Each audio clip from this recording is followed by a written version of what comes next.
വണ്ടിയായിട്ട് പുറത്ത് പോയപ്പോഴാണ് വണ്ടിയുടെ പൊല്യൂഷൻ സർട്ടിഫിക്കറ്റ് എക്സ്പയർഡ് ആണെന്ന് എനിക്ക് മനസ്സിലായി. അപ്പോൾ തന്നെ പൊല്യൂഷൻ എടുക്കാൻ പോയെങ്കിലും ഫെയിലായിരുന്നു ടെസ്റ്റ്. ഇന്ന് കുറേ പേര് ഫേസ് ചെയ്യുന്ന ഒരു മെയിൻ ഇഷ്യൂ ആണ് പൊല്യൂഷൻ ടെസ്റ്റ് ഫെയിൽ ആവണം എന്നുള്ളത്. 3 കാര്യങ്ങൾ കൊണ്ടാണ് ഇതേപോലുള്ള പൊല്യൂഷൻ ടെസ്റ്റ് ഫെയിൽ ആവുക.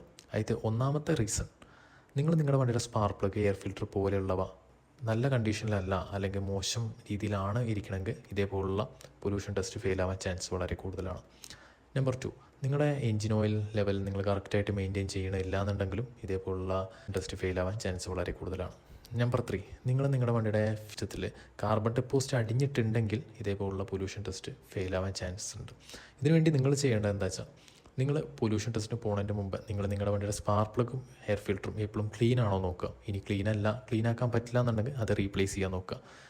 നിങ്ങളുടെ വണ്ടിയുടെ എൻജിൻ ഓയിൽ എപ്പോഴും കറക്റ്റ് ലെവലിലാണ് നിങ്ങൾ യൂസ് ചെയ്യണത് നിങ്ങൾ ഉറപ്പ് വരുത്തുക. 1 മാസം കൂടുമ്പോൾ എപ്പോഴും Yamaha lube carbon cleaner use ചെയ്യാൻ നോക്കുക. ഇത് നിങ്ങളുടെ വണ്ടിയുടെ എൻ്റയർ ഫ്യൂൽ സിസ്റ്റത്തിലുള്ള കാർബൺ ഡെപ്പോസിറ്റ്സ് പുറത്ത് തള്ളിക്കളയാൻ ഹെൽപ്പ് ചെയ്യും.